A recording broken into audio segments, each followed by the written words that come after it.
So let's talk about what happens at the open house. You're there, you've gone through the home, you've actually looked at all the features, you know what the features are, you know how to actually bring out the best in the home, and you've staged it the way you want it to work.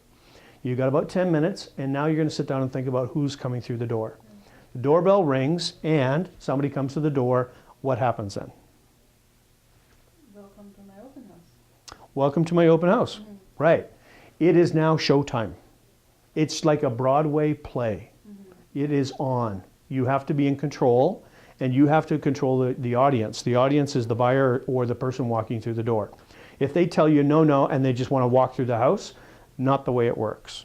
You get to show them the home. So you say things like, what brings you into the home? Mm-hmm. Key question. What brings you into the home will usually tell you about whether they're, one of the three categories. Are they a nosy neighbor? Are they just shopping? Or are they really a buyer? Well, I saw the ad on Kijiji. I saw the signage as I was driving by. I got kind of curious, thought I had some time to kill. Those are two different people, right? So how people show up at an open house and who they bring with them is really important. So if they bring, one person comes and they bring a, spouse or somebody that looks like a spouse, great. If there's a third party tagging along, that probably indicates that they've now brought mom, dad, or a good close friend in their shopping. So it's a little bit more serious. I had two young ladies actually come in with a woman that I'm going to honestly say she didn't look like mother, but you kind of had to hope that she was mother, right? So you got two young ladies in their 20s, mid-20s. You had this other lady that had a little bit more life experience, but very nice looking people, talking to them. And when I started to ask them what brought them in, they said, well, we've been shopping around for a home. But the first thing they said is, but we have a realtor. So I went like this. Oh, where's your realtor? And I kind of dramatized it, and they start to look at me like, what are you doing? And I go, well, I'm just seeing what kind of realtor you got because I can't see them. They must be tiny, tiny, tiny little people. Right.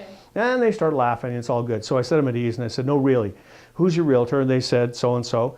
And I go, oh, okay. I said, so why did they let you come here by yourself? Right, So you're doing all the hard work. Mm-hmm. Oh, we just wanted to look around.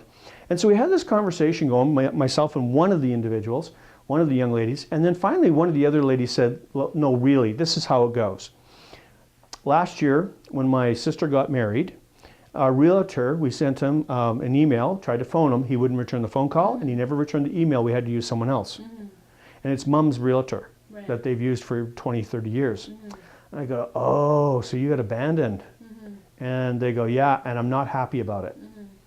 And I go, you know what happens is sometimes realtors get experience and then they become successful and they can't manage everything. Right. I said, I'll never let that happen. I've got an assistant already to take care of this kind of stuff.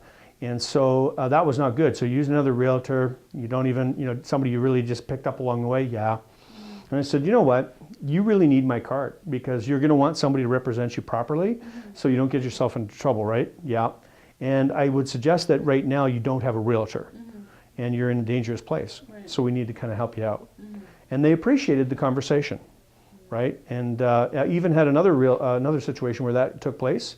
And they said, well, we're going to give the guy another 2 weeks. And I said, fantastic, I respect that. In the meantime, here's my card. If you have questions, let me know. Right. 2 weeks passed, like 15 minutes after the 2 week mark or whatever, it seemed like the next day, right. I get a phone call going, okay, it's been 2 weeks, we've had enough.